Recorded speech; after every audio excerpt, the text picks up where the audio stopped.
Innal hamdalillah nahmaduhu wa nasta'inuhu wa nastaghfiruh wa na'udzu bihi min shururi anfusina wa min sayyiati a'malina may yahdihillahu fala mudilla lahu wa may yudlil fala hadiya lahu.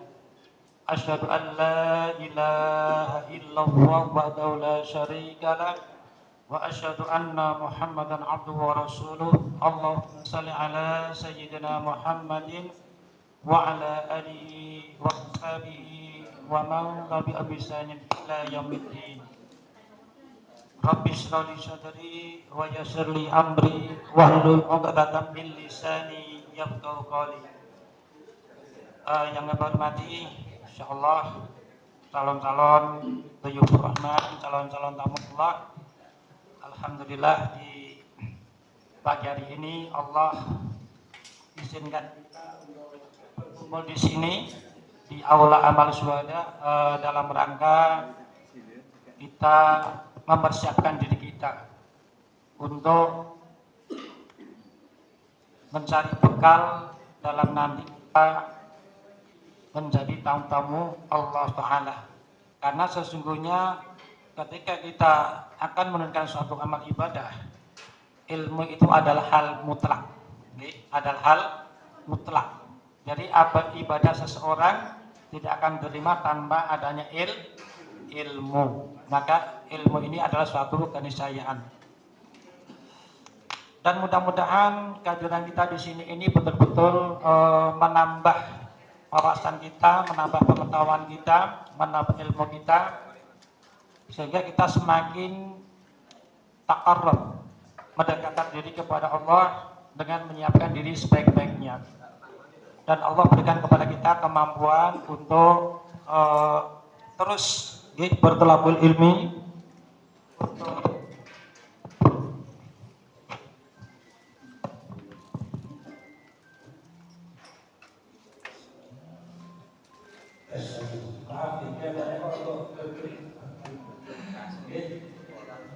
Allah berikan kemampuan kepada kita untuk terus melaksanakan perintah Allah dan kita pun mendapatkan akhir yang husnul khatimah. Baik, salam dan selamat semoga kepada junjungan kita Nabi Muhammad sallallahu alaihi wasallam. Semoga dan setelahnya dan kepada semuanya yang setia mengikuti sunnah hingga yaumil akhir nanti. Baik, kawan-kawan dari rumah yang dirahmati Allah, mari kita buka acara kita pada materi dengan bacaan basmalah. Bismillahirrahmanirrahim. Mohon maaf untuk kajian ini karena nanti akan bersama dengan ibu dan bapak sampai jam 8. Jadi seharusnya jadwal saya itu hari ini, nanti 1 jam, kemudian akad yang akan datang 1 jam. Moga Allah berikan saya kesempatan nanti tanggal 4 hari Sabtu untuk mendampingi tamu-tamu Allah melaksanakan ibadah Allah. Maka saya minta kepada Mas Wahyu, Mas bisa digabung saja yang nanti nantinya tuntas.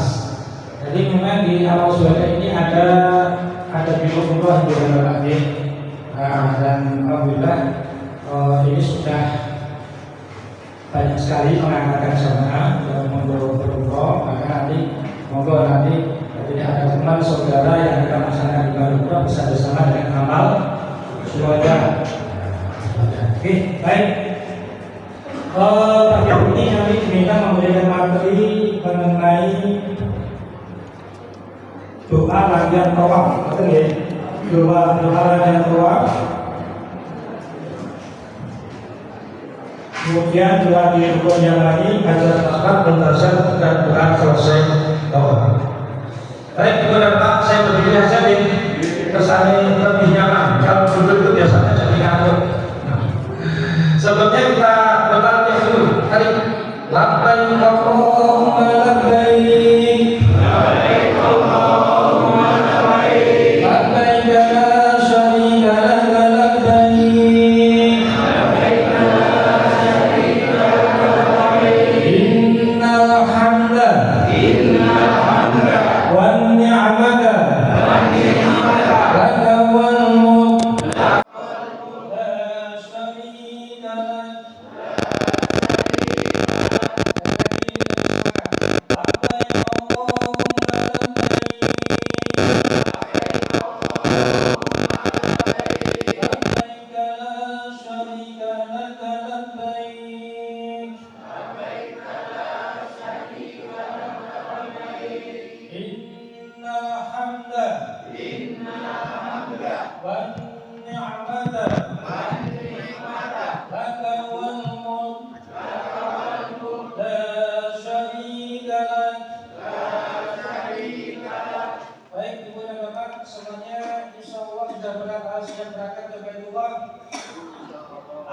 siap? Semuanya siap deh. Insyaallah tinggal mempersiapkan bekal. Tinggal mempersiapkan bekal. Maka carilah bekal sebanyak-banyaknya.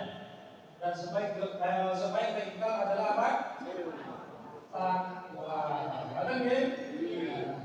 Baik, kita mulai dari materi ini. Kita kenalkan dulu Ka'bah. Oh ya, ada pernah yang pernah tidak umrah atau haji? Sudah? Nah ini. Oh belum? Nah, insya Allah nanti segera boleh. Baik, ini kita kenalkan dulu untuk Ka'bah ini. Karena ini nanti apa itu? Yang menjadi inti ibadah kita yaitu tawaf. Yang pertama ini di sudut ini disebut dengan rukun Hajar Aswad. Apa? Rukun Hajar Aswad. Kenapa? Karena di sini terdapat Hajar Aswad. Nah ini. Nah nanti di Hajar Aswad, kalau kita melihat di sisi kanan, nah di sini ada lampu hijau. Nah lampu hijau dan Hajar Aswad ini menandai, kalau kita buat garis pengajian di sini, ini menandai dimulai dan diakhirinya tawaf. Jadi tawaf itu dimulai dari sini, berputar, berlawanan dengan jarum jam. Kemudian Ka'bah harus selalu di kiri kita. Jadi kalau berputarnya kok Ka'bah di kanan kita berarti salah. Maka harus selalu di kiri kita. Nah ini. Jadi di sini berputar terus. Sampai di sini selesai satu putaran di Hajar Aswad dan lampu hijau kembali. Nah itu dapat satu putaran. Padahal tawafnya berapa putaran? 7. Jadi tawaf itu apapun nama tawafnya itu selalu harus 7 putaran. Karena pernah kemarin ketika kita mengantarkan jamaah umroh, ada putawaf yang ketika itu memberikan bimbingan manasik kepada jamaah tawaf. Tawaf sunnah itu berapa putaran boleh? Ini kalau memberikan materi seperti itu tawaf sunnah itu berapa putaran pun boleh? 3 boleh, 4 boleh. Benar masalah ini? Salah. Jadi tawaf itu sudah pasti jumlahnya berapa? 7 kali putaran. Tidak boleh kurang, tidak boleh lebih. Seperti sholat itu sebuah yang 2 rakaat. Nah, sebuah 3 rakaat. Benar apa benar? Sholat duha yang 4 rakaat. Jadi 3 benar apa salah? Salah. Maka tawafnya juga 7 putaran. Baik nanti tawaf qudum, tawaf sunnah, tawaf ifadah, tawaf wada itu semuanya 7 putaran. Ingat berapa putaran? 7. Tidak boleh kurang, tidak boleh lebih. Nah, kemudian kita berjalan lagi ke sini. Ini ada pintu Ka'bah. Warna aslinya emas. Pintu Ka'bah. Lalu antara pintu Ka'bah dan ini Hajar Aswad ini dinamakan Multazam. Apa yang bernama? Multazam. Coba, ini tadi apa ini? Hajar Aswad. Lalu ini pintu Ka'bah. Ini Multazam. Ingat deh. Nah, kemudian kita berjalan lagi. Nah ini yang seperti tubuh ini. Maqam Ibrahim, Masya Allah, sedang kita semuanya. Maqam Ibrahim. Lalu berjalan lagi di sini.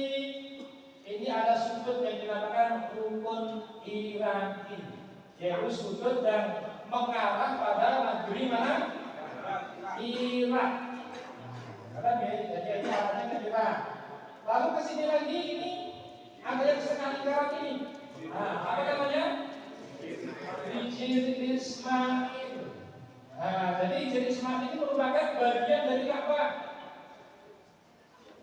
ceritanya ini juga tinggi. Tinggi, maka dulu Ka'bah itu bentuknya persegi panjang. Kalau sekarang kelihatan seperti itu, Gus. Bentuknya persegi panjang. Nah, saat itu Ka'bah rusak karena banjir. Lalu dibangun oleh orang-orang Quraisy. Orang-orang Quraisy walaupun mereka itu musyrik, mereka tidak menyembah Allah. Tapi ketika membangun Ka'bah itu mereka berwasiat kepada rakyat Quraisy. Ayo kita bangun Ka'bah, tetapi harus dengan harta yang halal. Tidak boleh dengan harta hasil riba. Tidak boleh harta hasil apa? Judi dan lain-lain, harus dengan harta yang halal. Maka kemudian dibangun, tetapi karena dana yang ada itu kurang, maka ini dibuat setengah lingkaran, tidak sampai ke atas. Nah ini, pernah sahabat mengatakan pada Rasulullah, ya Rasulullah, dulu kan ini dibangun karena apa? Kurangnya biaya sehingga tidak jadi naik. Bagaimana kalau sekarang kan kita umat Islam sudah kaya? Bagaimana kalau dinaikkan? Maka Rasulullah menjawab, tidak perlu. Kenapa? Kalau kita rubah sekarang nanti akan ada yang mengubah lagi. Ngerti nggih? Maka nanti akan yang mudah mengubah lagi. Maka sekarang mulai Rasulullah menetapkan ya ini Ka'bah seperti ini. Nah ini Hijr Ismail. Nah ini sholat di Hijr Ismail ini disunahkan. Nah kan nanti jadikan di sana 40 hari mungkin atau 30 hari. Nah, nanti sempatkan untuk bisa sholat di Hijr Ismail. Sholat di Hijr Ismail itu sama dengan sholat di dalam Ka'bah. Sama dengan sholat di dalam Ka'bah. Jadi dengan sholat di dalam Ka'bah sama di Hijr Ismail ini sama saja. Sama. Kemudian lagi berjalan. Nah ini ada rukun Syami, yaitu sudut yang mengarah pada negeri Syam. Syam itu mana? Syam itu Suriah, Palestina. Nah ini Syam. Kemudian berjalan lagi, ini rukun Yamani, yaitu sudut yang mengarah pada negeri mana? Yaman, termasuk Indonesia. Nah, arahnya di sini, ngerti nggih? Di sini. Kenapa kita sebutkan? Karena nanti di sini ada bagian-bagian yang Rasulullah tuntunkan untuk berdoa. Baik, Ibu dan Bapak yang dirahmati Allah, sekarang kita mulai karena materi manis ini adalah tuntunan doa-doa, maka kita mulai tuntunan dari doanya.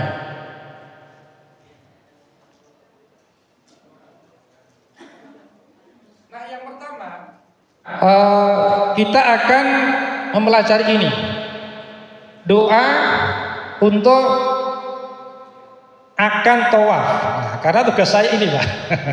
Nanti yang akan lihat Ka'bah mestinya sudah kemarin ya. Ya sudah. Nah ini. Jadi nanti Ibu dan Bapak ketika menjalankan akan tawaf, tadi sesaat kalau Rasulullah melaksanakannya itu ketika berada sebelum di Hajar Aswad. Jadi sebelum di Hajar Aswad itu Rasulullah berhenti dulu. Lalu berdoa dengan doa ini. Tapi kalau sekarang nggak mungkin. Kenapa? Karena kalau kita berhenti sesaat sebelum Hajar Aswad, nanti akan terjadi kemacetan. Karena kan sekarang padat sekali. Maka nanti doa ini bisa dibaca setelah selesai doa melihat Ka'bah yang pertama kali. Setelah doa melihat Ka'bah lalu dilanjutkan dengan doa ini. Saya mohon Ibu dan Bapak, doa ini hadisnya sahih. Hadisnya sahih betul. Dan doa ini luar biasa dahsyat. Luar biasa dahsyat. Maka nanti mohon dihafalkan. Ibadah umroh dan haji itu adalah ibadah fisik.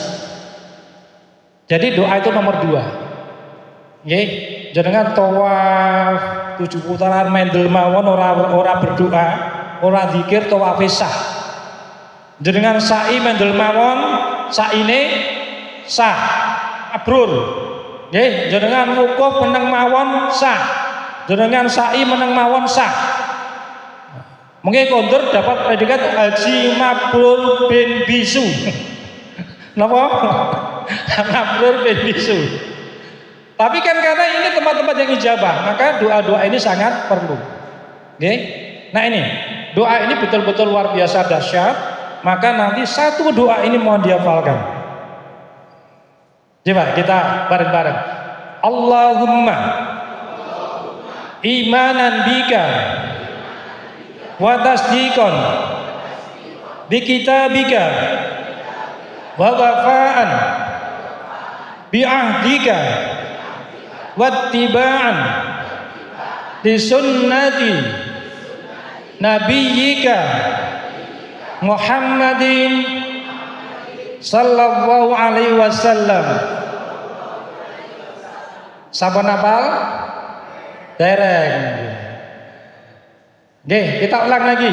Allahumma imanan bika wa tasdiqan bi kitabika wa wafa'an bi ahdika wattiba'an li sunnati nabiyyika Muhammadin sallallahu alaihi wasallam. Coba sekarang yang wanita coba bareng-bareng.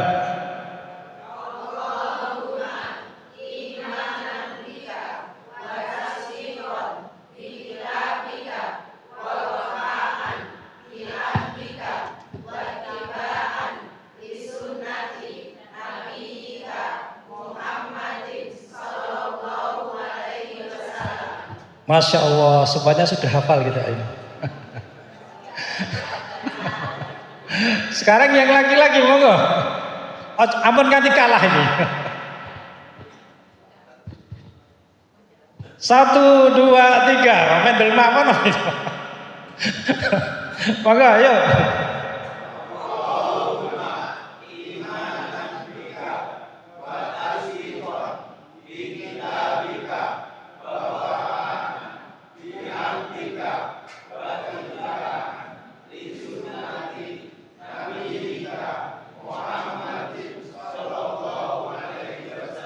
Masya Allah, sudah hafal, sudah hafal insya Allah. Sekarang bareng-bareng. Ayo. 1, 2, 3. Wah.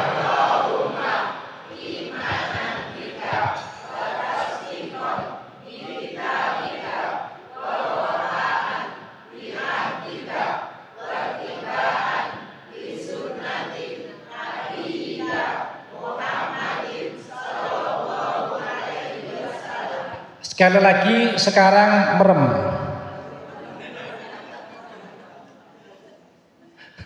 Ayo coba nanti yang hafal ada rewardnya ini. 1, 2, 3.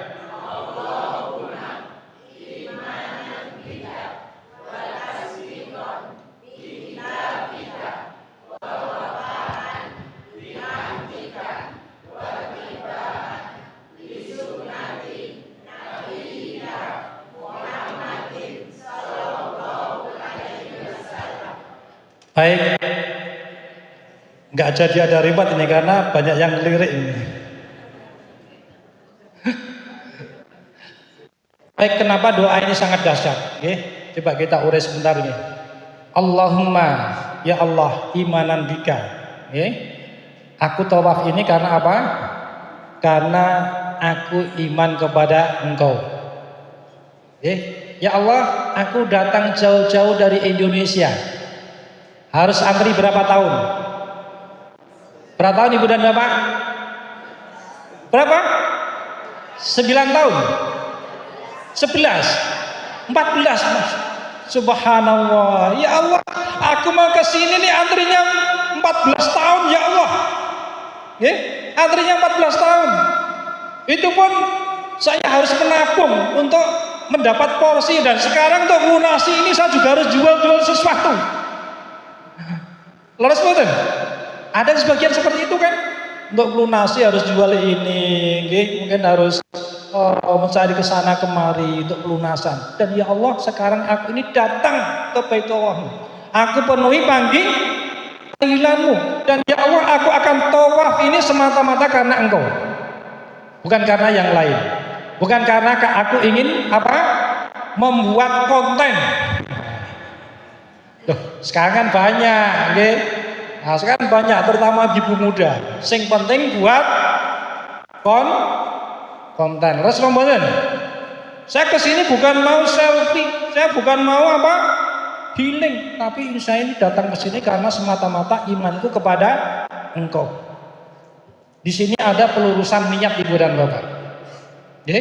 Ada pelurusan niat. Ingat, innamal a'malu binniyat. Amal itu tergantung dari niatnya.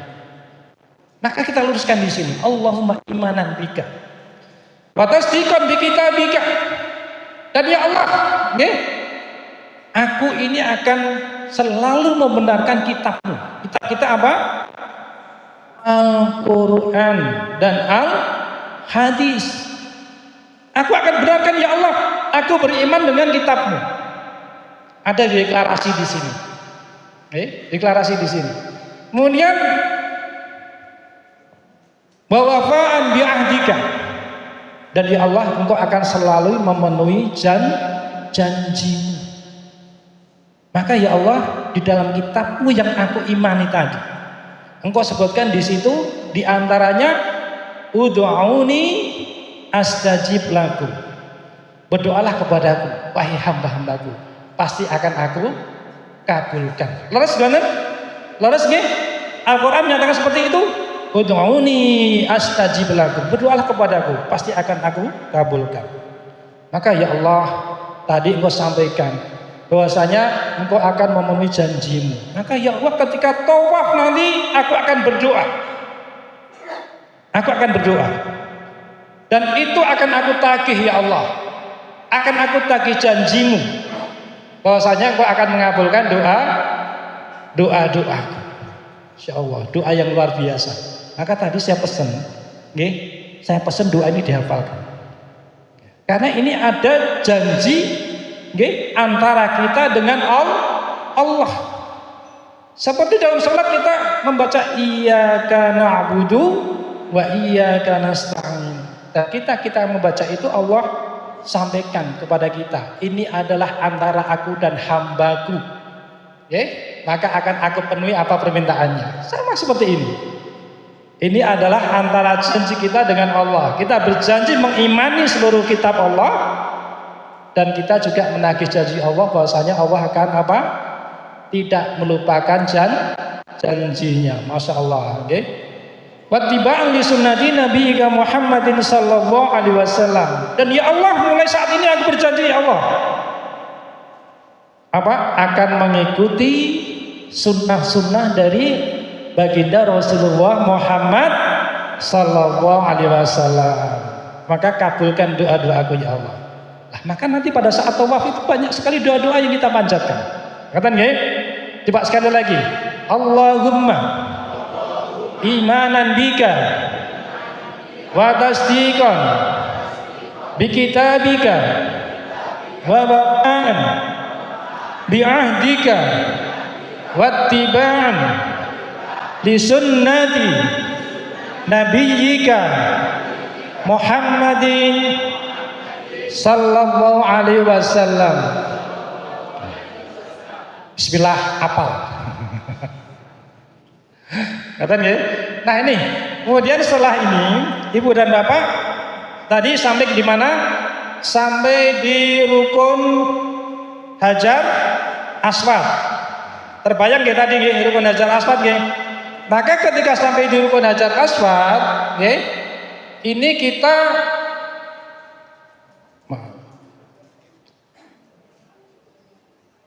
nah ini kita bisa memulai tawaf. Jadi kami sampaikan tawaf itu dimulai antara rukun Hajar Aswad sampai lampu hijau. Nah Rasulullah SAW, beliau ketika umrah yang pertama kali, beliau datang ke Hajar Aswad, lalu menciumnya, kemudian mengusapnya. Mengusapnya. Setelah diusap, tangannya ini beliau cium, beliau kecup. Itu Rasulullah. Kemudian pada umrah yang kedua, Rasulullah naik onta. naik onta, dan ketika sampai di Hajar Aswad tidak turun, tapi tongkatnya kemudian diusapkan di Hajar Aswad, kemudian tongkatnya ini dicium. Artinya apa? Artinya ketika kita memulai tawaf, itu sunnah yang pertama adalah mengusap atau mencium Hajar Aswad. Itu sunnahnya yang pertama. Tapi bagi kita mungkin nggak kira-kira itu? Mungkin nggak? Nggak mungkin. Coba jenengan tawaf bareng-bareng sak rombongan, hadis mencium Hajar Aswad dulu. Rak lakon nanti tawaf. Karena semuanya bubar. Maka ulama berpendapat, karena kondisi yang tidak memungkinkan, kita cukup melambaikan. Nah, ini yang ketiga. Jadi pertama tadi mencium, kemudian kedua mengusap, nah maka yang ketiga dengan memberikan isyarat atau istilam. Beri syarat. Kan satu atau dua? Boleh dua. Boleh dua begini. Tapi kalau satu, yang kanan, jangan yang kiri. Nah ini, maka nanti misalkan misalkan di sini pojok ini Hajar Aswad, mohon maaf. Ketika sampai di sini, nanti sambil berjalan, wajah kita palingkan. Kita palingkan, tangan kita angkat, begini. Lalu membaca Bismillahi Allahu Akbar. Coba semuanya diangkat bareng-bareng. Diangkat, wajahnya dipalingkan ke kiri, karena Ka'bah di kiri kita, dipalingkan ke kiri. Lalu bersama-sama melafalkan apa? Bismillahi Allahu Akbar. Ke kiri wajahnya, jangan ke kanan, ke kiri. Ah, kita bayangkan di sana adalah Hajar Aswad.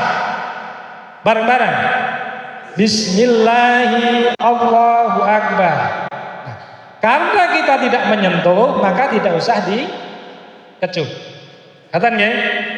Karena tidak menyentuh, tidak usah dikecup. Cukup Bismillahi Allahu Akbar, itu saja. Kalau kita mengusap, maka dikecup. Sakit dipahami?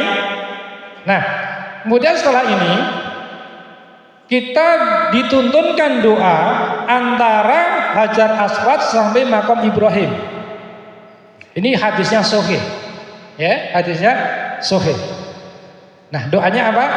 Doanya subhanallah walhamdulillah wala ilaha illallah Allahu akbar.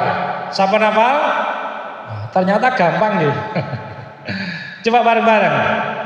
Subhanallah walhamdulillah.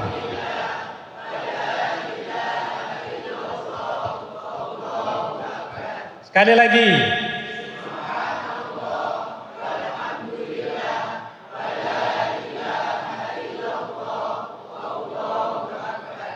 Ini saya jamin semuanya hafal. Nah, kenapa Rasulullah tutur dengan doa ini? Coba perhatikan deh. Subhanallah. Subhanallah itu kalimat untuk apa? Artinya apa?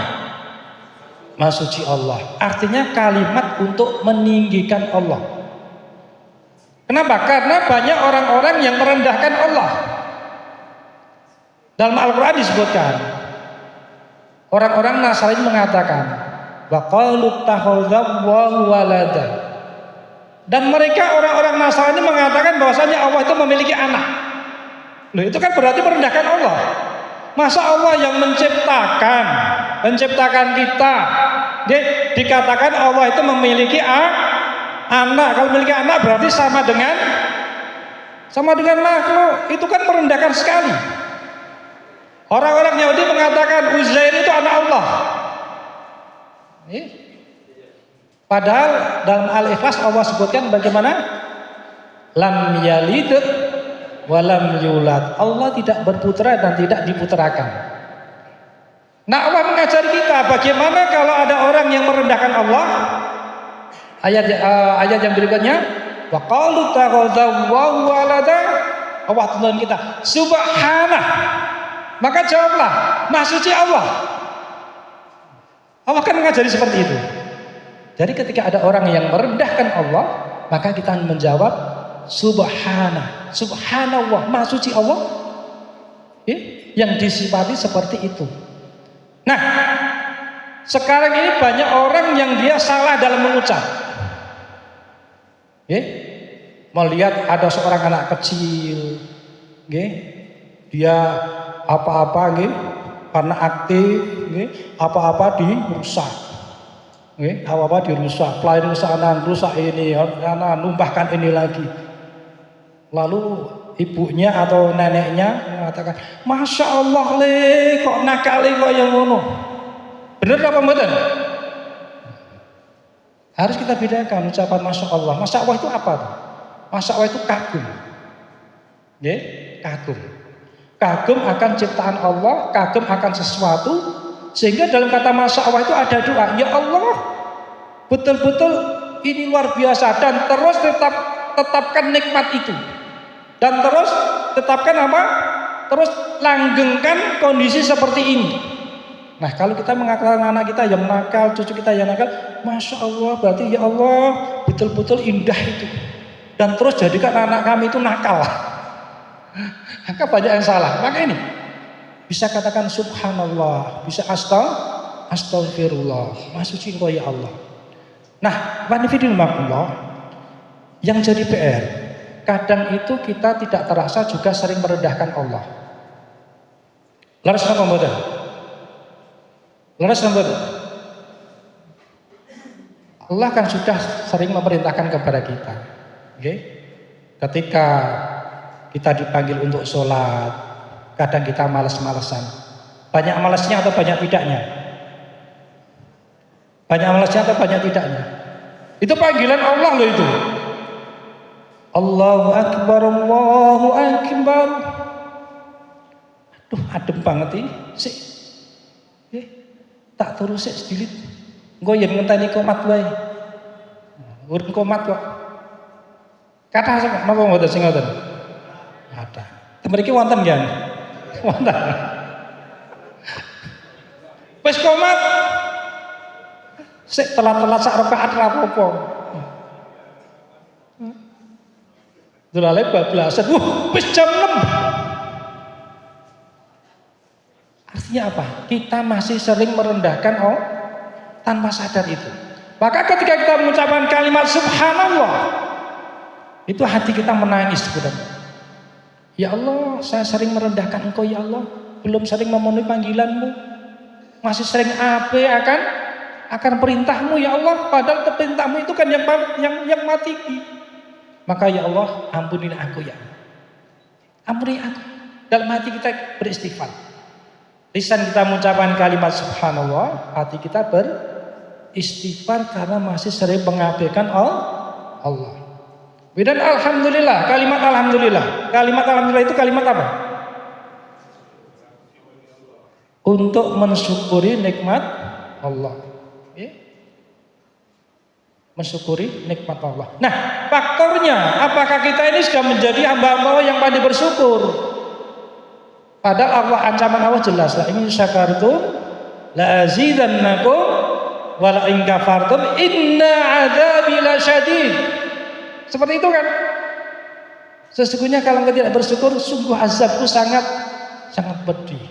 PR-nya, lisan kita mengucapkan alhamdulillah.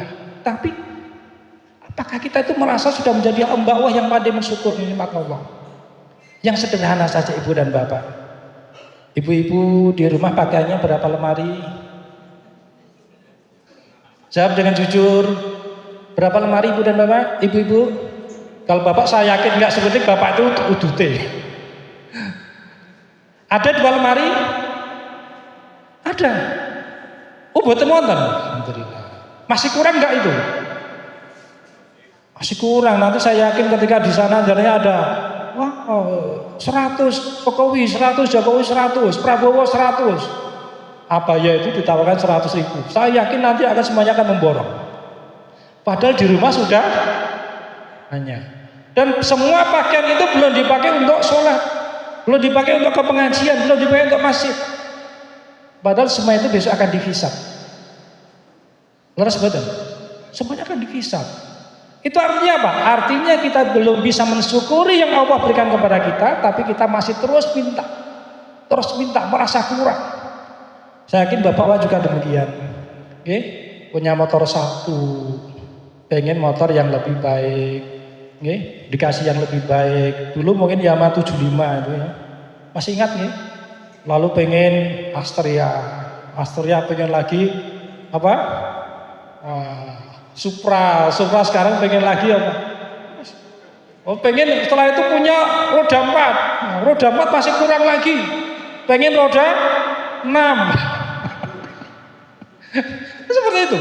Maka ini ketika kita mengucapkan alhamdulillah, batin kita tuh menangis. Ya Allah ampuni aku ya Allah yang belum bisa mensyukuri nikmat-Mu ya Allah.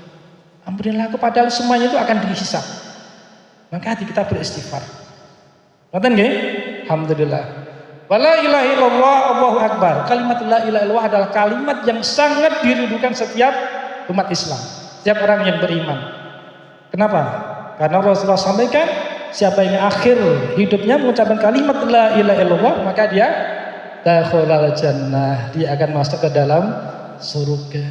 Ya Allah, berikan kami kemampuan di akhir hidup kami ya Allah untuk bisa mengucapkan kalimat la ilaha illallah. Di dalam hati kita berdoa seperti itu. Allahu akbar. Kalimat Allahu akbar adalah kalimat untuk meninggikan Allah. Kalimat takbir, bahwasanya Allah lah yang maha besar, Allah lah yang segala-galanya. Tapi sudahkah bagi kita itu Allah segala-galanya? Sudah atau belum? Ini ujian yang paling gampang. Bapak-bapak, nggih, pas usum Piala Dunia. Nggih, waktune salat Isya dikumandangkan. Allahu akbar, Allahu akbar. Wah, sing main Brasil karo kalih pundi? Kalih Argentina, Brasil karo Prancis. Wah, wis detik-detik akhir, yen tak tinggal salat iki gol piye? Pilih ndi, Pak? Pilih salatnya apa pilih bal-balane? Kalau masih pilih bal-balane berarti TV yang akbar, belum Allahu akbar.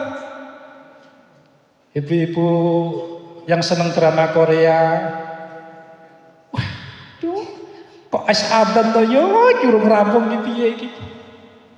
Kira-kira pilih pundi, Bu? TV-ne napa salate? Ini. Maka ketika kita mengucapkan Allahu Akbar ya Allah, kami masih sering apa itu? Mengabaikan Engkau ya Allah. Kami masih sering mengecilkan Engkau, menjadikan sesuatu lebih besar. Pekerjaannya belum selesai. Aduh kok urung rampung iki wis maghrib. Piye iki? Enggak ngrampungi gawean rumiyin apa salat sik. Wah sik tak kerampung sik weh, maghrib kan mongko iso. Wis tekan Isya, aduh wis Isya toh. Seperti itu. Belum Allahu Akbar. Maka di sini betul-betul kita utamakan. Maka nanti ketika di dalam hati kita ini betul-betul yakin dan berjanji kepada Allah, subhanallah kita benar. Alhamdulillah kita benar. La ilaha illallah akbar kita benar. Maka Allah berikan kesempatan kepada kita untuk berdoa. Antara makam Ibrahim sampai rukun Yamani. Dan itu adalah tempat yang paling ijabah. Kita tagih janji Allah tadi, ud'uni astajib lakum. Maka nanti ibu dan bapak, tawaf itu berapa putaran? Berapa putaran? 7. Maka nanti PR jenengan itu adalah menyusun doa-doa ketika tawaf putaran 1 sampai putaran ke-7. Oke? Meneng mawon sah tawafe, tapi masa ini tempat yang paling ijabah loh ini. Ketika jangan tawaf, tempat yang paling ijabah ini antara makam Ibrahim sampai rukun Yamani. Maka kalau disia-siakan iman-iman. Maka dari sekarang susun doa-doa itu. Jangan dadaan. Lagi tawaf, bingung akbar donga apa toh? Jangan sampai seperti itu. Maka mulai sekarang disusun itu. Putaran 1 nanti doa saya apa, putaran kedua doa saya apa, ketiga apa, sampai ke-7. Siap ngeten? Doanya apa? Harus pakai bahasa Arab? Tidak. Boleh dengan bahasa apapun. Nggih, ibu-ibu yang kulino basa Jawa dengan pakai bahasa Jawa boleh. Yang kulino dengan bahasa Indonesia pakai bahasa Indonesia juga boleh. Yang doa-doa sesuai dengan tuntunan Rasulullah dengan bahasa Arab, sesuai hadis dan Quran juga boleh, lebih baik. Yang penting apa? Yang terpenting ketika kita berdoa itu hati kita betul-betul berinteraksi dengan Allah. Ada satu pendapat yang betul-betul saya jadikan pedoman. Ini pendapat dari Syekh Utsaimin. Beliau sampaikan begini, orang yang tawaf itu dilarang membaca doa. Oke, orang yang tawaf dilarang membaca doa. Loh, maksudnya apa kok dilarang membaca doa? Yang pertama, dilarang kita membaca doa seperti di buku paduan, membaca lalu tanpa kita paham artinya. Lisannya mengucapkan tapi hatinya tidak sampai. Padahal ini adalah interaksi kita dengan Allah, maka nggak boleh. Jadi kalau kita membaca ya kita harus paham artinya. Yang pertama. Yang kedua, tidak boleh jamaah menirukan pembimbingnya. Pembimbingnya berdoa, jamaahnya menirukan. Kenapa nggak boleh? Yang pertama, boleh jadi ketika dia menirukan itu kata-katanya salah, sehingga maknanya beda. Yang kedua, boleh jadi ketika dia menirukan, dia tidak paham apa yang didoakan oleh pembimbingnya.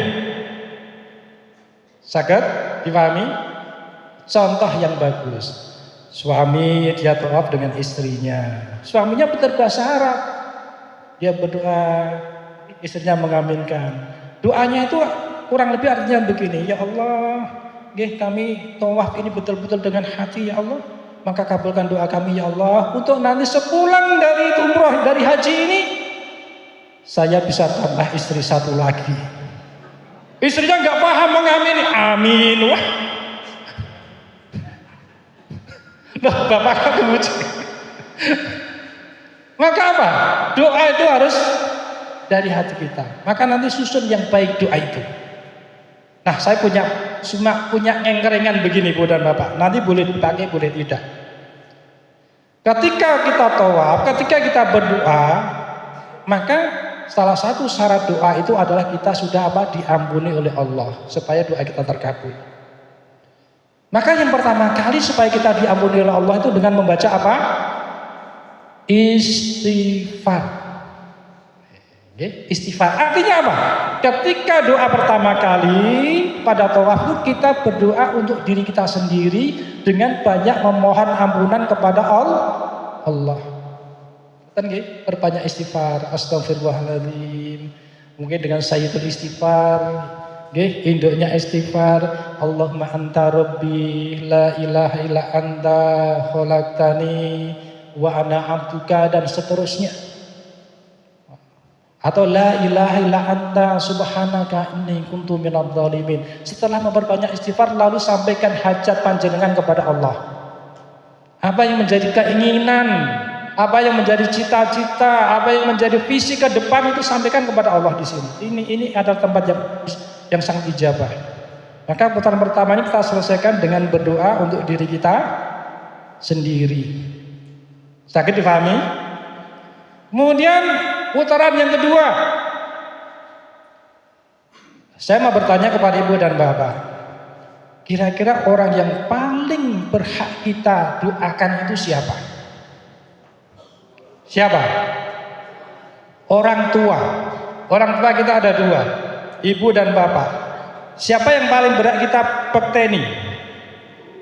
Ibu.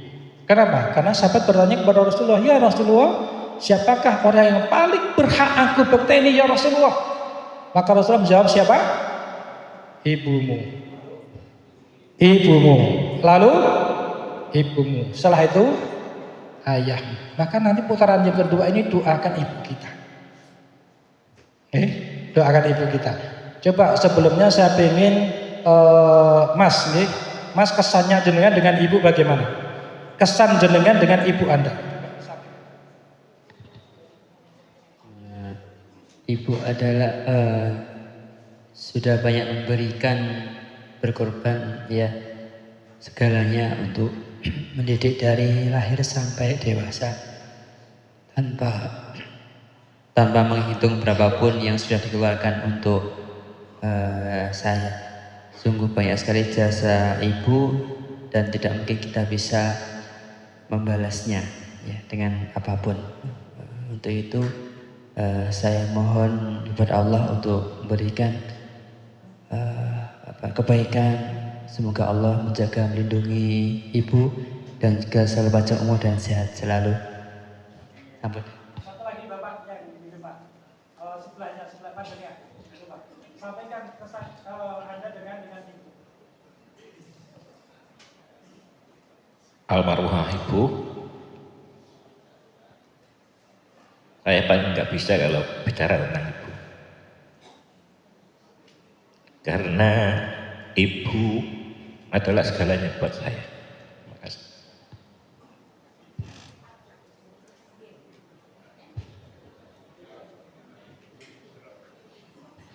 Baik, hampir semuanya sama kesan kita dengan ibu kita. Bahkan Bapak pun asmanya Pak Sinten? Pak Eko, sampai tidak bisa berkata-kata tentang ibu. Maka nanti pada saat putaran pertama, kedua ibu dan bapak, hadirkan betul wajah ibu kita itu. Hadirkan di hati kita, hadirkan di pikiran kita. Buka kontak kita kepada Allah. Bayangkan betul, ibu kita sudah mengandung kita berapa bulan ibu dan bapak? Berapa bulan? 9 bulan 10 hari. Rata-rata kan seperti itu, bisa kurang bisa lebih. Coba kita bayangkan pada waktu beliau hamil, usia-usia hamil muda, apa yang dirasakan? Apa ibu? Mual. Ibu nggih? Sudah pernah punya putra nggih? Rasanya mual. Makan tidak enak, tidur tidak nyenyak. Oh, mau makan baru bau nasi saja sudah muntah-muntah. Kalau bapak nggak merasakan ibu. Ya. Lalu seiring kemudian kehamilannya bertambah besar. Dalam Al-Quran disebutkan wahnan ala wahni, lemah dan bertambah lemah. Ya. Mau tidur susah, sudah susah sekali tidur. Kadang kakinya kram, badannya pegel, mau mengkurap tidak bisa karena perutnya yang besar. Kemudian melahirkan kita, melahirkan bertaruh nyawa, ya, antara hidup dan mati. Maka seorang ibu yang melahirkan, dia akan mendapatkan pahala apa? Ketika meninggal mendapatkan pahala syahid.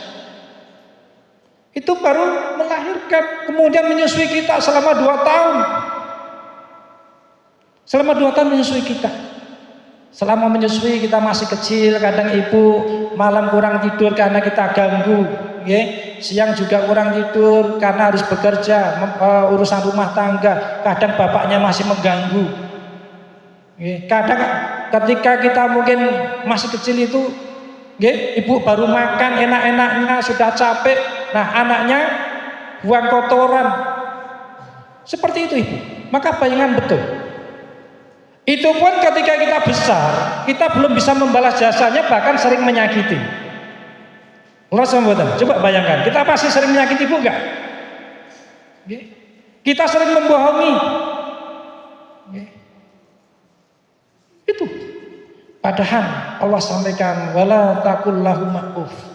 Janganlah kalian itu mengatakan kepada ibu, kepada orang tua. Mengatakan saja enggak boleh.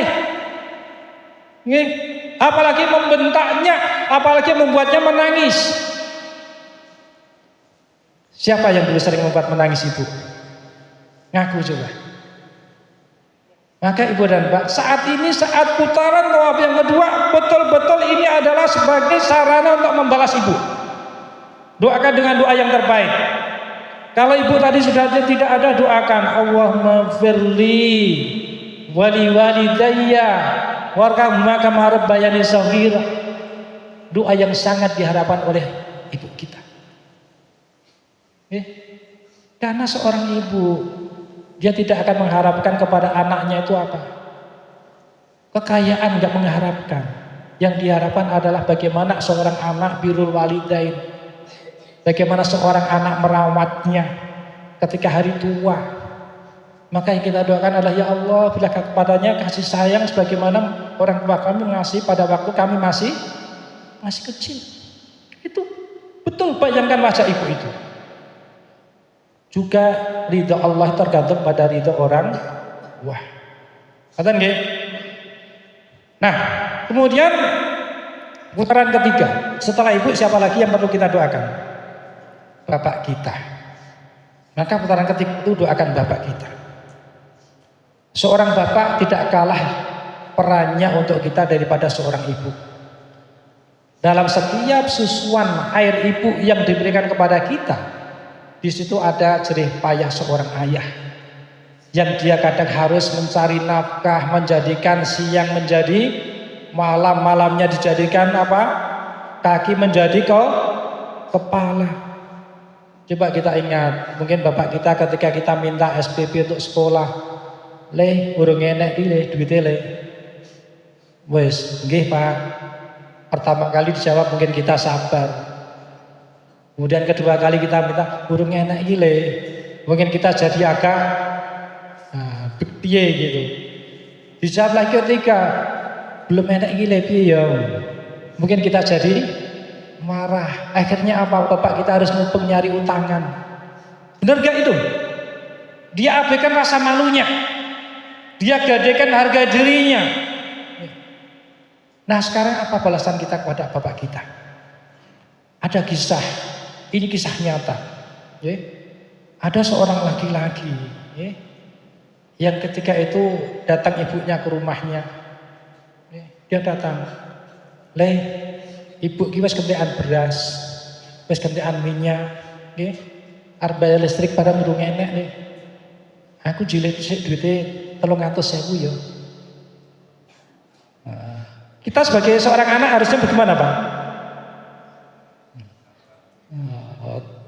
Monggo Ibu, harusnya seperti itu. Tapi laki-laki menjawab, "Bu, ngapunten Bu nggih. Kula tak tanglet riyin tak rembukan kalih bojo kula riyin." Ibunya rodok mak teratap gitu. Rodok mak teratap. Akhirnya dia masuk, dia mau menemui istrinya. Tapi ketika dia masuk itu dia melihat di situ ada susu kotak. Karena dia punya anak kecil dan dia minumnya tiap hari itu dengan susu formula. Nah, dia melihat itu susu formula itu. Karena istrinya kebetulan tidak bisa menyusui, Kemudian dia merenung, anak saya itu setiap hari minum susu ini. Allah ingatkan itu. Padahal 3 hari itu mungkin saya bisa membeli susu ini sekitar 150.000 sampai 200.000. Habis untuk menyusui anak. Dulu saya tuh kok 2 tahun disusui ibu gratis. Disusui 2 tahun gratis, tidak pernah minta bayaran. Sekarang astagfirullah, tadi ibu minta 300.000 kok saya sampai harus bilang ke istri, ini bagaimana ini? Pernah enggak itu terjadi pada kita? Pernah enggak? Hati seorang itu menangis. Kemudian dia keluar, dia temui ibunya, dia rangkul ibunya, dia nangis. Bu, nyun ngapunten nggih. Monggo niki artok 3 juta. 3 juta kagem ibu mboten sak utang. Nggih, mboten sak utang, pun ini untuk ibu. Harusnya kami yang mencukupi ibu, bukan ibu yang meminta kami. Seperti itu. Maka jawarmatullah betul-betul orang-orang yang paling berjasa ini kita doakan dalam tawaf kita. Karena apa? Karena ridho Allah itu tergantung pada ridho orang tua. Murka Allah tergantung pada murka orang tua. Maka jangan sampai orang tua itu tidak mendapatkan ridho kita.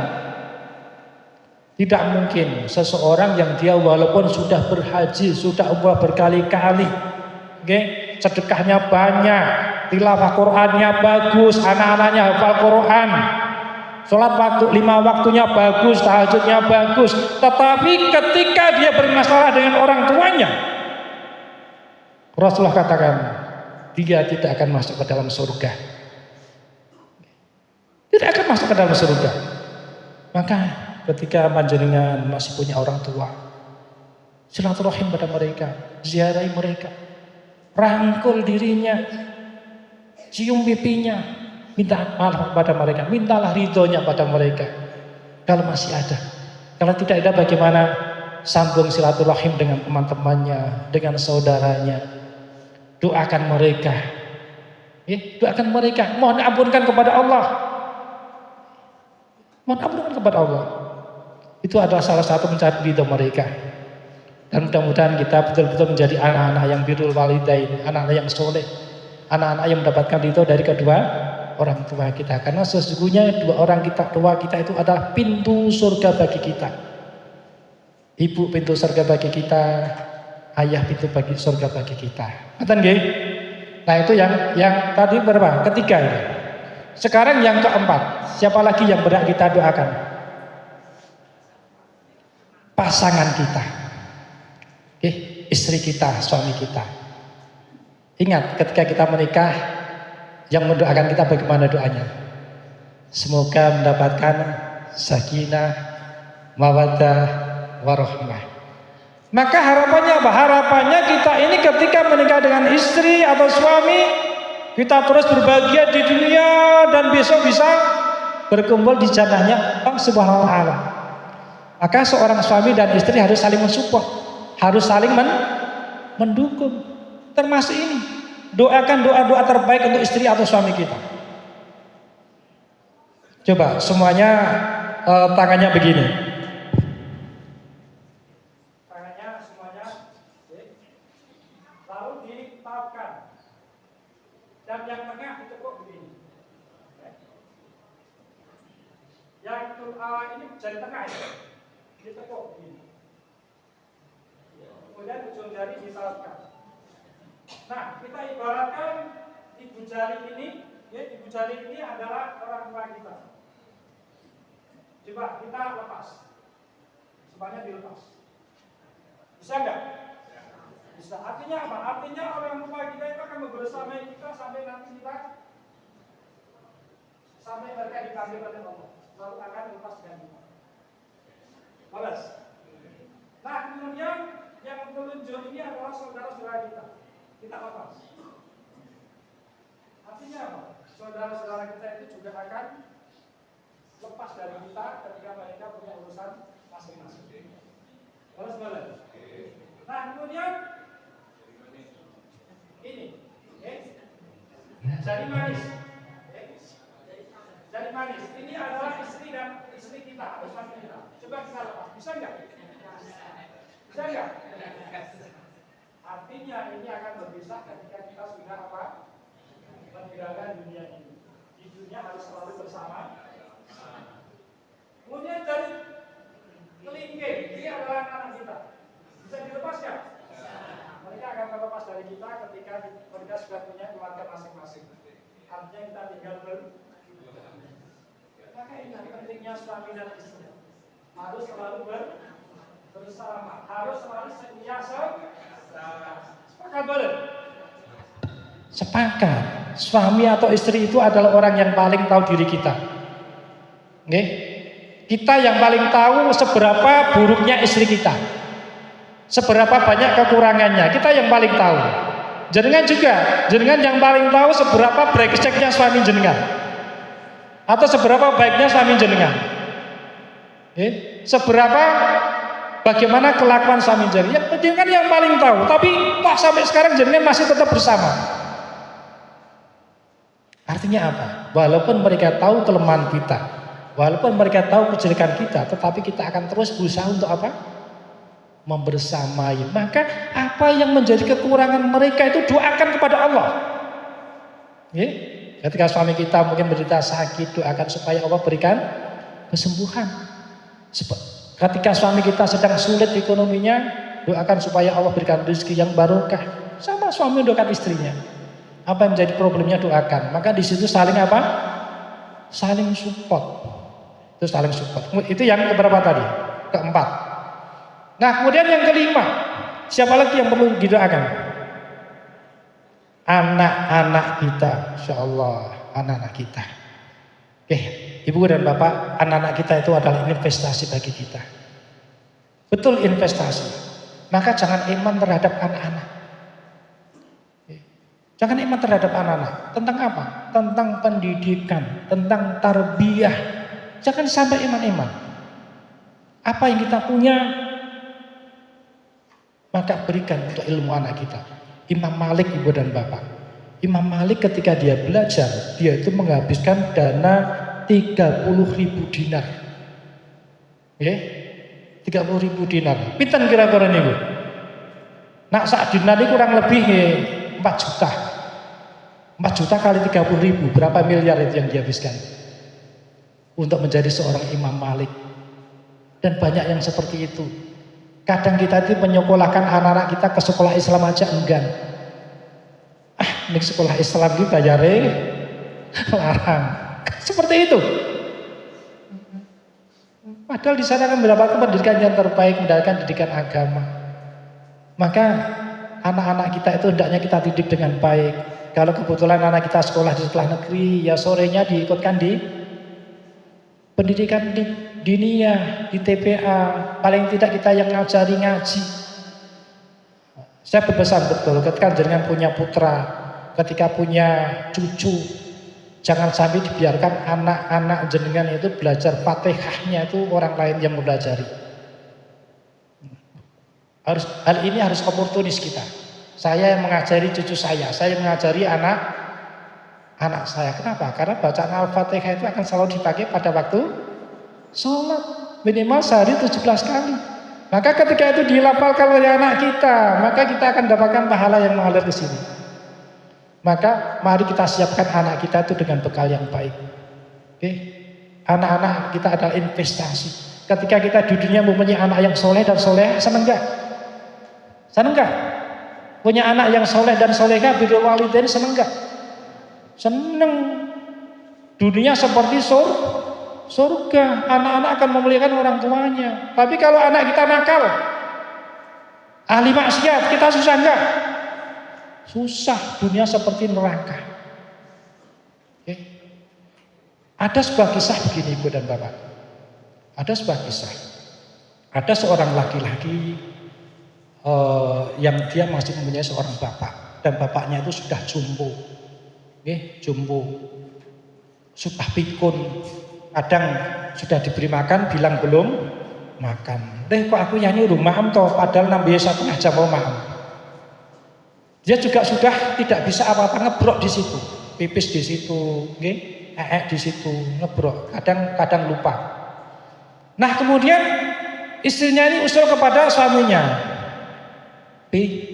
iki yang bapak iki dikek kamar ning mburi kono piye ya? Ning kene iki akeh tamu iki dadi pesing. Pekewo karo tamu-tamu nih. Ya dikek kene mburi kono piye? Dikek kamar. Oh ya ngono ya. Lalu ayahnya ini dibuatkan kamar ya.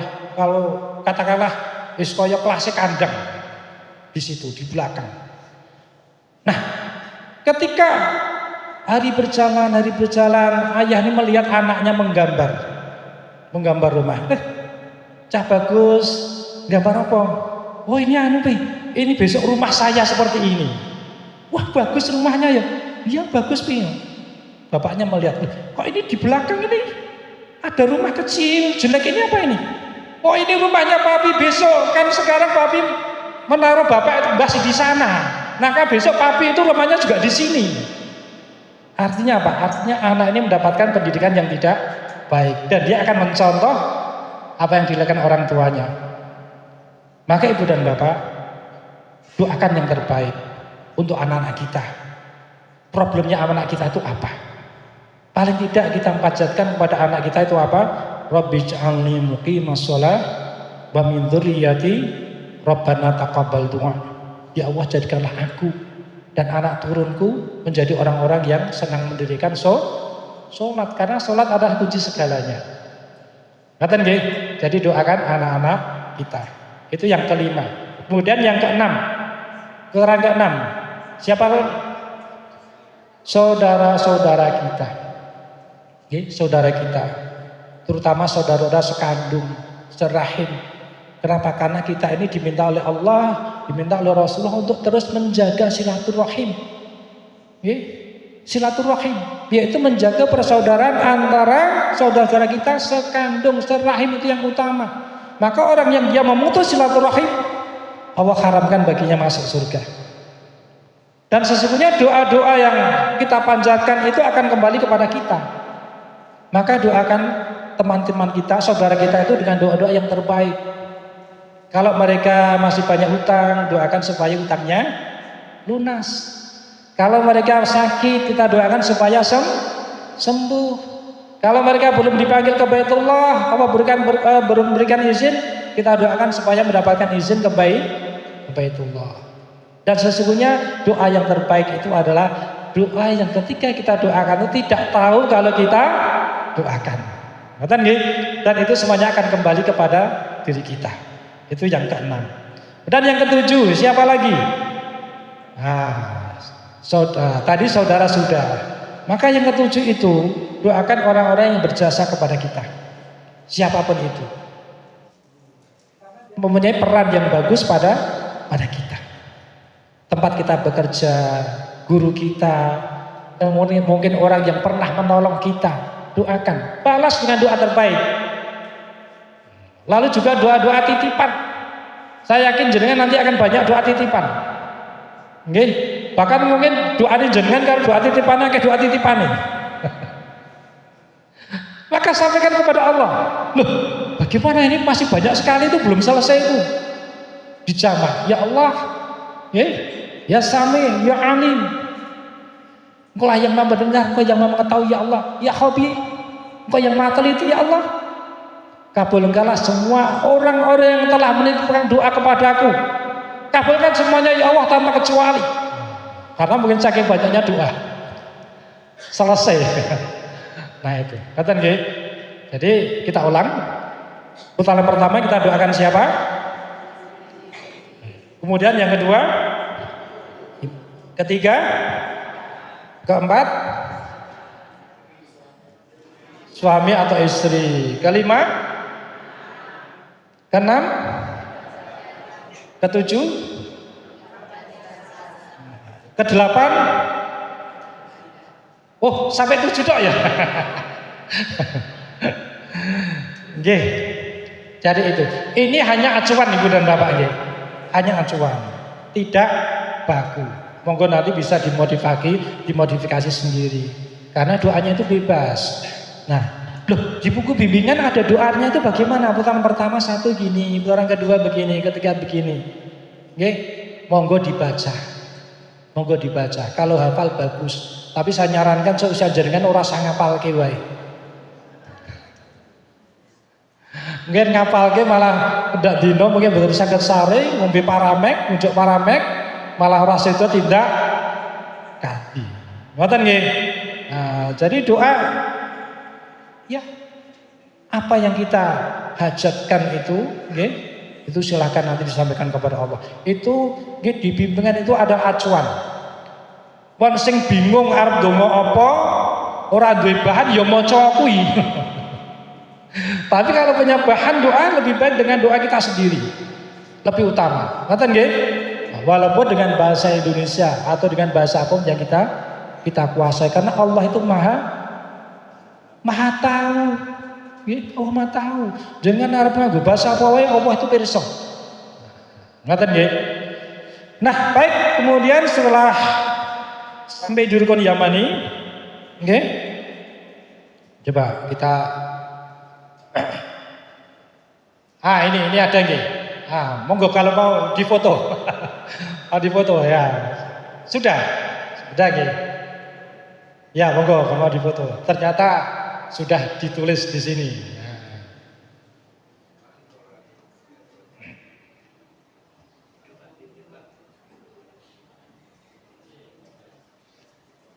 Cukup? Ya nanti difoto satu disampaikan di grup.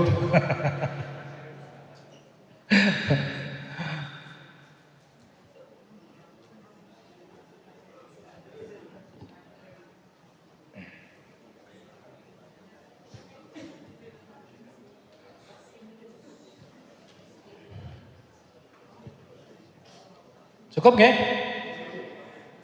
Ya, kita kembali ke gambar Ka'bah tadi.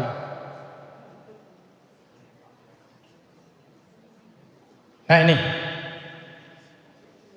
Nah tadi kan kita berdoa ini dari makam Ibrahim sampai rukun Yamani. Ngerti nggih? Nah dari rukun Yamani sampai Hajar Aswad, rukun Hajar Aswad, Rasulullah tuntunkan doa yang masya Allah luar biasa sekali. Doa apa? Sapu jagat. Doa yang hanya dikenal di Indonesia dengan nama sapu jagat. Nah, kalau jenengan di Malaysia dunia sapu jagat nggak ada yang tahu. Saking ini doa sing abai. Nah, tuntunkan doa. Hadisnya sahih. Hadisnya sahih. Jadi Rasulullah menuntunkan doa ketika tawaf itu hanya itu tadi. Yang pertama doa memulai tawaf. Kemudian doa pada waktu kita istiqlam akan tawaf. Lalu doa antara rukun Hajar Aswad sampai makam Ibrahim. Subhanallah, alhamdulillah, wala ilaha illallah, Allahu akbar. Setelahnya itu bebas. Nah baru Rasulullah tuntunkan lagi doa sabu jagat antara rukun Yamani dan Hajar Aswad. Itu doa yang diturunkan Rasulullah hanya itu. Nah, maka jangan rasa capek-capek ngapalke ngoten nggih. Nah, enggak usah. Jadi gampang, sing gampangnya ora usah diangel. Ngoten nggih. Sing angel ora usah dilah. Sing penak. Nah, ini Allah tuntunkan doa sabu jagat. Rabbana atina fid dunya hasanah wa fil akhirati hasanah wa qina adzabannar. Nggih.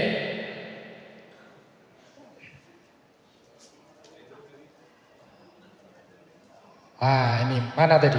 Oh, kok enggak ada ini? Oh, sebelumnya ya? Atau semuanya sudah hafal nggih? Di sini, nggih. Rabbana atina fid dunya hasanah wa fil akhirati hasanah wa qina adzabannar. Doa yang luar biasa Ibu dan Bapak. Bahkan semua termasuk ketika kita mendoakan jenazah itu kita diperbolehkan untuk mengucapkan berdoa dengan Rabbana atina fid dunya hasanah. Karena pentingnya doa ini. Rabbana atina fid dunya hasanah. Ya Allah, berikan kepadaku apa? Kebahagiaan di dunia. Wa fil akhirati hasanah, dan juga kebaikan di akhirat. Wa qina adzabannar, dan hindarkan kami dari siksa api neraka. Mengapa Rasulullah tuntunkan doa ini? Begini hikmahnya. Tadi ketika antara makam Ibrahim sampai rukun Yamani, kita kan sudah berdoa sesuai dengan keinginan kita. Lalu selama badan, kita berdoa sesuai keinginan kita.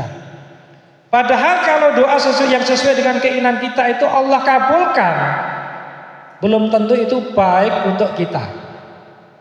Lalu selama badan, saya punya kisah begini. Ada seorang yang dia baru hijrah. Baru hijrah, lalu dia berjanji kepada Allah, ya Allah, karena sekarang sudah berhijrah, saya akan menghafalkan Al-Quran. Nah kebetulan dia itu akan pergi ke Surabaya untuk suatu urusan dari Jakarta ke Surabaya. Lalu dia sudah bertekad, nanti saya akan mencari tempat duduk di belakang sopir, di situ saya akan menghafal, saya akan murojaah. Maka ya Allah izinkan. Lalu dia pun pesen tiket. Dari awal pesen tiket, nanti duduknya di belakang sopir. Qadarullah ketika dia naik, titik pancinya sudah mau berangkat, naik ke atas ke bis, ternyata belakang sopir sudah diduduki oleh seorang wanita. Arab ngomong, iki tempat dudukku, oke, karena piyayi putri. Ya sudah, dia dalam hati sempat, ya Allah, ini mau niat baik saja kok ya enek godong. Nah kemudian dia duduk di belakang, di tempat yang kosong. Qadarullah ketika dalam perjalanan bis ini mengalami kecelakaan. Ternyata ketika kecelakaan, orang yang tadi duduk di tempat, harusnya tempat yang dia duduki di belakang supir, ternyata orangnya meninggal. Artinya apa? Belum tentu apa yang kita pinta itu baik untuk diri kita. Maka Allah menakdirkan dia tidak duduk di situ, dia duduk di belakang. Barulah dia tahu, ternyata hikmahnya seperti ini. Maka semua itu akan mendapatkan hikmah ketika sudah terjadi. Maka tadi sama, kita sudah berdoa dari makam Ibrahim sampai rukun Yamani. Ya Allah, kabulkan doa-doaku. itu memang baik untukku, baik untuk urusan duniaku, dan baik untuk urusan akhiratku. Sedang yang tidak baik ya Allah yang aku pinta, Engkau yang Maha tahu. Maka jangan kabulkan ya Allah. Kita tutup dengan doa ini. Mana? Doa yang luar biasa sekali. Wallahu ya'lamu wa antum la ta'lamun. Ya Allah, Engkau yang mengetahui apa yang belum terjadi, mengetahui apa yang akan terjadi, dan mengetahui apa yang sedang terjadi.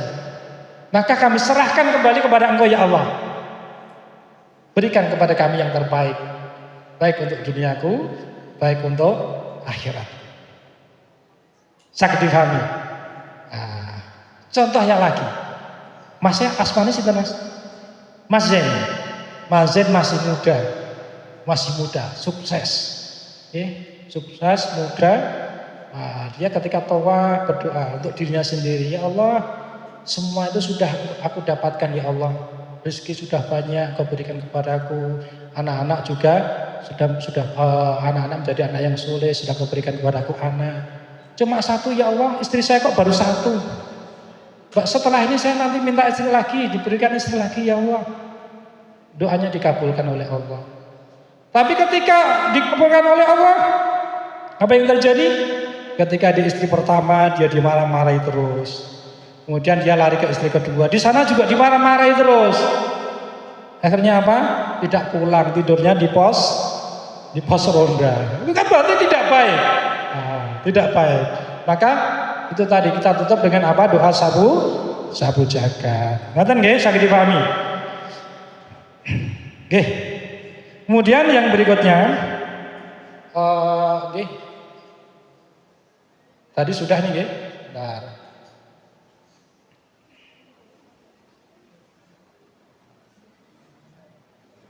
Ini nanti ada yang menyampaikan sendiri nggih.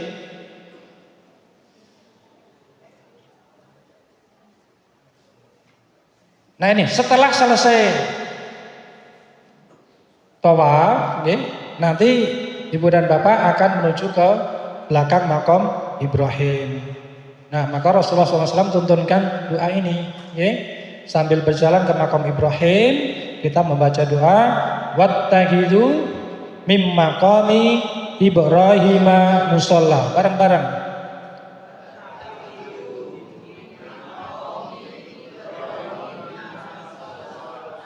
Kurang kompak ini kelihatannya. Coba lagi.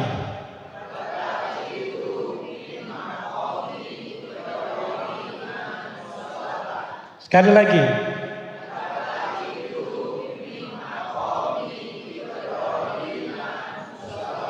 Nah setelah ini kemudian apa? Mengerjakan sholat 2 rakaat di belakang makam Ibrahim. Nanti ini ada materi tersendiri, Nah, saya cuma sebatas doa-doanya saja. Nah, setelah panjenengan ibu dan bapak selesai sholat di makam Ibrahim, ini Rasulullah kemudian kembali ke Ka'bah. Untuk apa? Untuk berdoa di Multazam. Tapi nanti untuk kita nggak mungkin.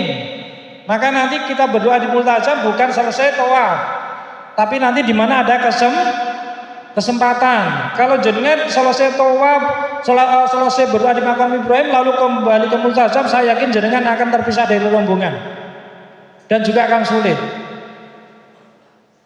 Nah, Ibnu Abbas saat itu ketika tawaf, dia kemudian sholat di belakang makam Ibrahim, lalu kemudian dia menuju ke Multazam. Yang dilakukan apa? Yang dilakukan adalah menempelkan dadanya. Menempelkan dadanya, menempelkan pipinya, kemudian tempelkan telapak tangannya dan sikunya di Multazam. Lalu berdoa. Nah, doanya apa? Sebenarnya doanya bebas. Ini adalah salah satu contoh yang dicontohkan oleh ulama saja. Katakan nggih? Doanya bebas. Multazam itu tempat yang paling ijabah. Maka nanti jenengan harus paling tidak 1 kali berdoa di Multazam. Tetapi tidak harus menempelkan tubuh kita ke Multazam. Karena nggak mungkin sekarang bisa menempelkan itu, kecuali orang-orang yang nekat. Nah, dan saya tidak menganjurkan menjadi orang yang nekat. Kenapa? Karena mudaratnya lebih banyak. Termasuk mencium hajar aswad itu sunnah. Tetapi saya tidak menganjurkan jenengan ikut berusaha mencium hajar aswad karena mudaratnya lebih banyak. Sudah banyak korban yang di sana. Banyak orang yang hanya menuruti nafsu saja. Mengejar sunnah tapi mengabaikan apa? Mudarat. Banyak orang ketika mencium hajar aswad, dia kemudian menjadi pingsan, ada yang meninggal, bahkan dia memukuli orang. Mungkin dengan tidak sengaja dia memukuli orang. Nah, maka ini doa ini tidak baku, tidak baku karena Rasulullah tidak tuntunkan doa di sini. Nah, doanya bebas. Ngoten nggih? Ini untuk perlu diketahui. Perlu dibaca enggak ini? Ini waktunya tinggal sedikit. Kita membaca doa ini atau kita buka tanya jawab. Nanti bisa dibaca sendiri gitu ya. Nah, ini cukup panjang. Jadi monggo nanti yang mau memakai doa ini di multazam boleh, atau doa-doa yang lain. Nah, baik. Setelah ini kita buka untuk sesi tanya jawab. Silakan, masih ada waktu kurang lebih 25 menit.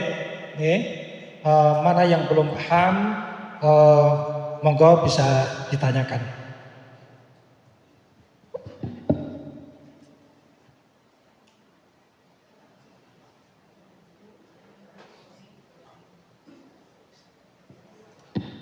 Oh, ini masih ada satu nih. Doa selesai tawaf. Nah, coba. Bismillahirrahmanirrahim.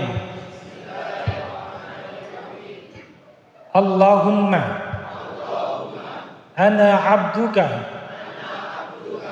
wa banu abdika ataituka bidunubin katsiran wa a'malin sayyi'atin wa hadza maqamul 'aidin bika minan nar faghfirli innaka antal ghafurur rahim. Ini doa setelah selesai kita bawa Allahumma ana hamduka, ya Allah aku adalah hambamu. Wabnu abduki, wabnu abdika, dan juga putra dari hambamu. Nah, kemudian ataituka bidunubin katsira. Aku memang mendatangimu ya Allah ke Baitullah ini dengan dosa yang banyak. Wa a'mali sayyi'ah, dan juga amal yang buruk. Artinya apa? Artinya kita mengakui bahwasanya kita ini banyak sekali dosa-dosa kita. Nah, siapa yang merasa dirinya tidak punya dosa? Ada enggak? Ada enggak yang enggak punya dosa? Semuanya punya dosa. Siapa yang dosanya banyak? Oh, enggak ada ya? Siapa yang dosanya banyak? Berarti ibu enggak ya? Sekali lagi, siapa yang dosanya banyak? Pengen masuk surga? Lucu juga ini. Nah, aku dosanya akeh pengen mlebu surga. Aneh mboten? Wah, aku dosanya akeh lho. Pengen masuk surga. Wah, ini memang seperti itu kejadiannya, seperti di sini. Nah, kita mengaku kepada Allah, kami datang kepadamu ya Allah, ataituka bidunubin katsira. Kami datang kepadamu ya Allah dengan dosa yang banyak. Ngakoni. Wong niki yen ngakoni penak. Wong salah kuwi yen ngakoni dadi saleh. Maka wong salah iki saleh. Wong salah yo ngakonono yo salah. Kan ngoten to nggih pepatah Jawa. Salah ki yo saleh. Ora salah malah ngeyel. Wong dadi anyel. Sama kalau kita mengakui dosa kita dengan dosa yang banyak kita kasamakan kepada Allah, maka Allah pun akan aku ngerti kowe iki salahmu akeh. Kata Gus Pak seperti itu. Maka setelah ngerti dosa akeh apa? Nah, kita mohon kepada Allah, nggih. Wis saleh akeh ditambah lagi wa amalin sayyi'at. Dan juga amal yang apa? Amal yang buruk. Oh, itu kan wis ngaku entek-entekan to kuwi. Istilahnya wis pasrah to nggih. Kemudian itu tadi yang luar biasa. Saya karepmu apa toh? Faghfirli, maka ya Allah ampunilah aku. Ujung-ujungnya kan itu. Nah, wong ki yen wis ngaku luput, njaluk ngapura, iki kira-kira hati kita temenyuh mboten? Terenyuh, gampang nggak ngapura. Ning wis salah malah dengan kita mencak-mencak nglabrak. Panyel mboten? Dongkol hati kita, maka kita akui kepada Allah, ya. Kita akui kepada Allah. Ya Allah, aku datang kepada Engkau ya Allah, ke bait tua ini dengan dosa yang banyak, dengan amal yang buruk, dan saya Allah sesungguhnya Engkau adalah tempat kami berlindung ya Allah dari api neraka. Ya Allah, faghfirli, ampunilah aku ya Allah, ampunilah aku ya Allah. Kalau Engkau tidak mengampuni aku lagi ya Allah, maka kepada siapa lagi kami akan mohon ampun kalau bukan kepada Engkau. Waghfirli, maka ampunilah aku ya Allah. Innaka antal ghafurur rahim. Sesungguhnya Engkau lah ya Allah, Engkau yang maha apa? Maha pengampun. Engkau akan ampuni hamba-hambamu yang mohon ampun. Juga Ar-Rahim, Engkau yang maha penyayang. Engkau sayangi semua hambamu, baik yang orang yang beriman atau orang yang tidak beriman. Apalagi kami yang mohon kepada Engkau ya Allah. Nah, ini doa yang bagus sekali. Nggih, monggo ada pertanyaan? Monggo Bapak. Waalaikumsalam. Kalau kita lihat di multazam ini space-nya sangat sempit. Nggih. Kita itu berdoa itu bagaimana kalau suasananya penuh. Nggih.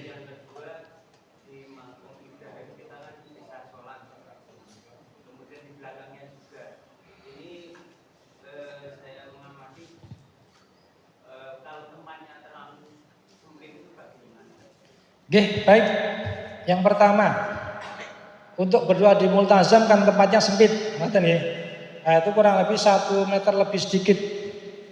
Dalam hadis Rasul disebutkan antara rukun Hajar Aswad dan pintu Ka'bah, nggih, itu ada tempat yang ijabah yang dinamakan multazam. Ingat kata-katanya, antara rukun Hajar Aswad dan pintu Ka'bah. Jadi misalkan begini, ya, ini Hajar Aswad, ya, ini pintu Ka'bah. Maka kan diantaranya itu kemana? Bisa di sini sampai ke belakang. Maka jenengan tidak harus memaksakan diri maju ke depan, ya. Cari tempat yang aman. Di belakang sini boleh, ya. Belakangnya lagi boleh. Betul Bapak nggih? Di antaranya. Sakit dipahami? Jadi tidak perlu memaksakan diri ke depan karena bahkan itu nanti juga akan susuan. Nggih, kecuali memang longgar. Tapi cari tempat yang paling aman untuk diri jenengan dan juga rombongan, paling tempat yang paling dekat. Ngoten nggih? Kemudian yang kedua tadi apa Bapak? Saya enggak bawa catatan, Bu. Oh iya, sholat di belakang makam Ibrahim itu kalau tempatnya padat bagaimana? Sebetulnya sholat ba'da tawaf itu tidak harus di belakang makam Ibrahim. Boleh di mana saja. Selama itu masih di dalam Masjidil Haram. Jadi kalau di sini, misalkan ini makam Ibrahim di sini, kok di sini penuh? Nah, nyari tempat yang lain yang longgar, yang sholatnya itu bisa khusyuk. Nah, ngoten nggih. Kalau maksakan di sini suk-sukan, wah lagi sujud dilangkai orang. Kadang dilangkai mending, kadang kepidak. Kadang sing parah meleh. Pas lagi sujud, enek kiai putri pelangkai ini kepalane. Nah, seperti itu kondisinya, ngoten nggih.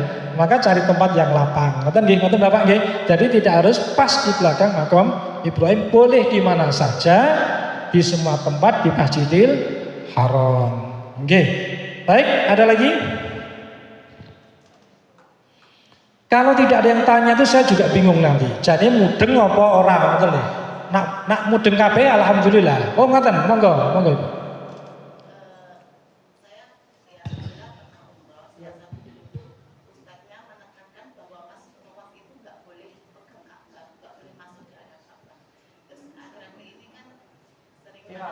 Sering manasik dan belum ada ustadz yang menekankan itu, mohon pencerahannya. Baik. Bagaimana kalau apa itu? Tawaf memegang apa tadi? Sebentar, saya jawab dia dulu sebentar.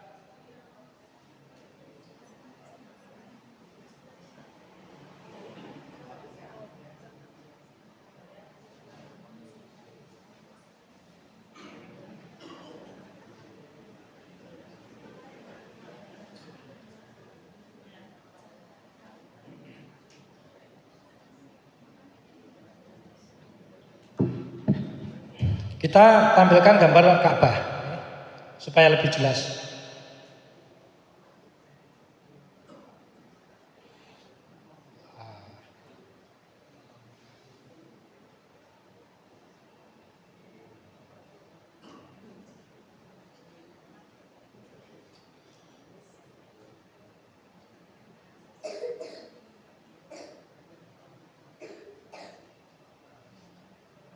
Nah ini gambar Ka'bah. Jadi Ka'bah di sini di bawah ini ada pondasinya, pondasi Ka'bah namanya Syajarwan. Nah ini, nah pondasi ini menjorok di luar dinding Ka'bah. Nah bagaimana kalau kita tawaf memegang Ka'bah? Boleh enggak? Ketika tawaf kita tidak boleh memegang Ka'bah, tidak memegang Ka'bah. Kenapa? Karena tawaf itu harus berada di luar Ka'bah. Kalau kita memegang Ka'bah di sini ada pondasinya ini. Kurang lebih sekitar 30 sampai 40 cm. Menjorok keluar. Kalau dulu tidak terlihat, sekarang ditinggikan.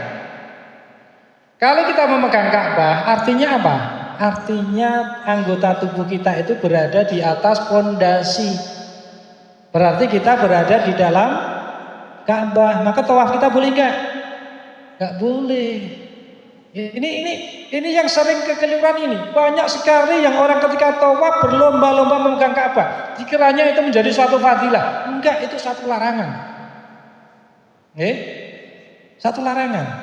Maka ketika jangan ingin memegang Ka'bah harus di luar tawaf. Di tawaf itu yang disunahkan, yang pertama adalah mengusap Hajar Aswad. Itu sunnah. Lalu yang kedua mengusap rukun Yamani, enggak apa-apa, itu boleh. Sunnahnya itu. Tapi kalau memegang dinding Ka'bah itu bisa membatalkan tawaf. Kata nih Bu, jadi enggak boleh, karena di sini ada pondasi Ka'bah. Kalau kita lihat kan orang-orang berlomba, wah, dikiranya itu suatu kemaslahatan, tapi sebetulnya itu adalah suatu larangan. Monggo, yang belum paham ditanyakan. Kadang saya lupa menyampaikan, karena apa itu?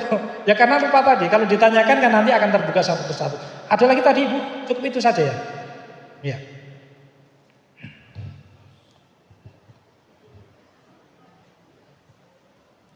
Jadi sunnahnya mengusap apa? Hajar Aswad, lalu mengusap rukun Yamani. Tapi dalam tawaf umroh, tawaf ifadah lebih baik tidak dilakukan. Ngerti nggih? Karena itu dikerjakan secara rombongan. Kalau dilakukan nanti saya yakin akan terpencar-pencar, terpisah-pisah, dan itu akan menyulitkan. Ngerti nggih? Menyulitkan karena mencari anggota rombongan yang terpisah itu ya angel, ngoten nggih? Angel betul. Nah ini. Monggo, masih ada 10 menit. Tapi kira-kira sudah paham Ibu dan Bapak nggih? Nah, insya Allah paham nggih? Nah, nanti nggih, kita dalam berthalabul ilmi ini boleh kita di tempat yang beli tempat yang lain nggih. Nah, nanti insya Allah IPHI nggih, IPHI juga menyelenggarakan manasik nggih. Setiap hari Rabu pagi jam 5 sampai jam setengah 6 itu tuntunan doa-doa. Kemudian jam setengah 6 sampai jam 7 materi. Sudah ada yang ikut di IPHI ini? Sudah. Nah, itu nggih, bimbingannya gratis. Monggo nanti silakan datang. Dan hari Rabu insya Allah saya juga memberikan materi di IPHI. Nggih. Karena memang di IPHI itu pengurusnya juga banyak dari Amal Syuhada. Nggih, kebetulan ketuanya Pak Zainal itu juga alumni Amal Syuhada, dan saya sekretaris umumnya juga pengurus Amal Syuhada. Nah, jadi nggak masalah, ngoten nggih. Jadi nanti kami juga mengundang Ibu dan Bapak untuk lebih jelasnya lagi. Kami nanti memberikan materi yang sama hari Rabu, nggih, di IPHI jam setengah 6 sampai jam 7. Nggih. Saya kira kalau sudah cukup, nggih, sudah jam 8 kurang 10 menit, dan mari mungkin Ustadz ada pengumuman Ustadz, saya mencekam. Oh, nggih, kami persilakan kepada Ustadz Harno. Nggih, demikian. Subhanakallahumma wa bihamdika asyhadu an la ilaha illa anta astaghfiruka wa atubu ilaik. Wassalamualaikum warahmatullahi wabarakatuh. Untuk selanjutnya kami aturkan kepada Ustadz Suharno.